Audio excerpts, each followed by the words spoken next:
இந்தியாவின் மிகப்பெரிய கோவில் எது?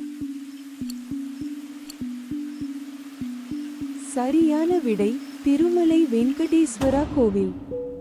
இந்தியாவில் அதிக கோவில்கள் உள்ள மாநிலம் எது? சரியான விடை தமிழ்நாடு. இந்தியாவின் இரண்டாவது பெரிய கோவில் எது? சரியான விடை ஸ்ரீ ரங்கநாதசுவாமி கோவில். புகழ்பெற்ற காசி விஸ்வநாதர் கோயில் உள்ள நகரம் எது? சரியான விடை வாரணாசி.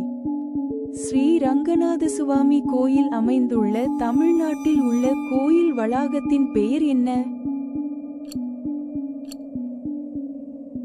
சரியான விடை தஞ்சாவூர் மராட்டிய அரண்மனை வளாகம்.